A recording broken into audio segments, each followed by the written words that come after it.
The scream on Route 89. It was just past 5 p.m. on a gray autumn afternoon when the sound of roaring engines echoed down Route 89, the kind of deep, bone-rattling thunder that made people lock their doors. 12 massive bikers, leather jackets, Hell's Angels patches, tattoos that told stories of battles and brotherhood, were heading north after a charity ride for veterans. At the lead was Jack "Razor" Malone, a man whose silence carried more weight than a sermon. Behind him rode Bear, Diesel, and Tommy Clutch, each one a legend on two wheels. But what happened next? No one could have predicted. Because just as the pack rounded a bend past Hollow Creek Bridge, a small figure stumbled out of the forest and fell right in front of their bikes. Razor slammed the brakes, tires screeching. The bikers swerved, hearts pounding. It was a little girl, maybe 8 years old, barefoot, dirt on her cheeks, tears cutting streaks through the grime. Her hands trembled as she tried to speak. Please," she sobbed, clutching Razor's pant leg, "please save my mom, he's hurting her." For a split second, the entire world went silent. The only sound was the rumble of the idling Harleys and the desperate hitch in the girl's voice. "Who's hurting your mom, sweetheart?" Razor asked, kneeling down, his voice softer than his reputation suggested. "Her boyfriend, he took her in the cabin down the road. I ran away before he saw me." The bikers exchanged glances. They'd been through wars, bar fights, and back alley brawls, but this hit different. Razor turned to his brothers. "Gear up. We're not riding past this. And just before we continue, if you're feeling the chills right now and believe in standing up for the helpless, hit that like button and subscribe to the Kindness Chronicles. Because this story is just getting started." The girl's name was Lily Parker. She led them down a dirt road through thick woods until they spotted smoke rising from a rundown cabin. Razor killed the engine, motioned for silence, and approached. Through a cracked window, they saw a man pacing, shirtless, drunk, shouting. On the floor beside him, a woman, bruised, trembling, tried to crawl away. Lily's eyes filled with tears. "That's my mom," she whispered. Razor's jaw clenched. He'd seen his own father hit his mother once when he was 9.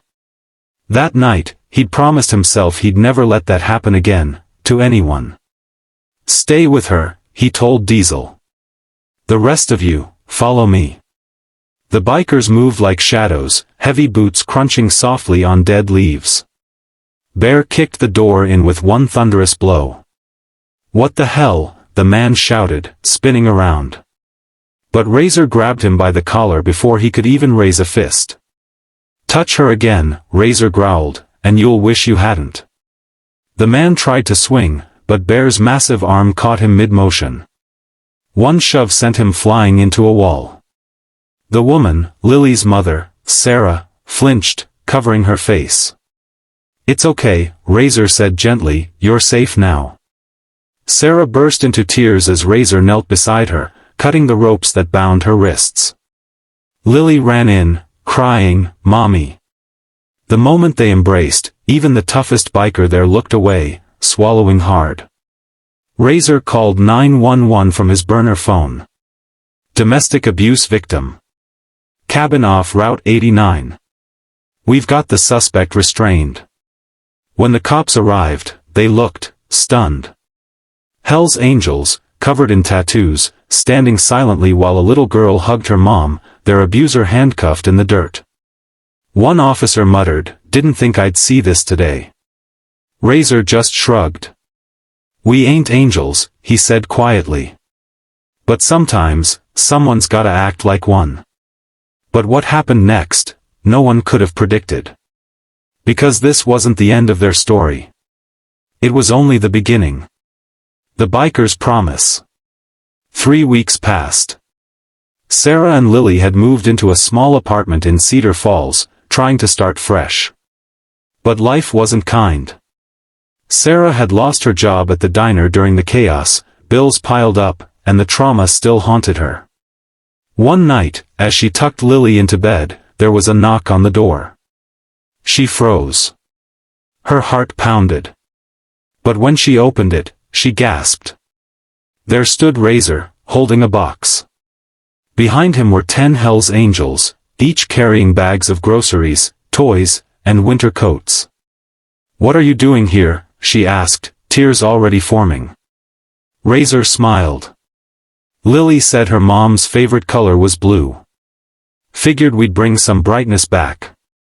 Inside the box, a check for $25,000, raised by the club's charity ride and matched by members' own pockets. Sarah shook her head. "I can't take this. You've already done enough." Razor put a hand on her shoulder. "No, ma'am. We didn't do enough till you're standing strong again. We believe in second chances. You gave your daughter hers, let us give you yours." That night, the bikers stayed.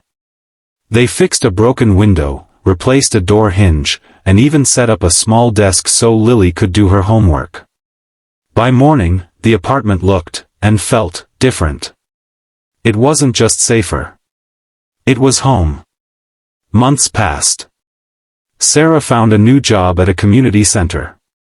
Lily started smiling again, drawing motorcycles and angels with leather jackets. And one day, at a local charity event, the mayor gave the Hells Angels of Cedar Falls a Community Hero Award. The crowd stood, clapping and cheering. But Razor just nodded and said, "We didn't do it for applause. We did it because once, someone helped me when I didn't deserve it. This is how we repay kindness." As the sun dipped low behind the bikes lined up on Main Street, Lily ran up to Razor and hugged him tight. She whispered, "You saved my mom. But you saved me too." Razor smiled, eyes misty. "No, sweetheart. You saved us." The engines roared to life one last time, echoing through Cedar Falls like thunder carrying a message. Sometimes, the roughest souls have the softest hearts. Sometimes, the people you fear the most, are the ones who'll protect you when no one else will. If this story touched your heart, don't forget to like this video and subscribe to the Kindness Chronicles, where real kindness, courage, and redemption come alive every week. Because in a world full of fear, a little kindness can sound like the roar of a Harley on the open road.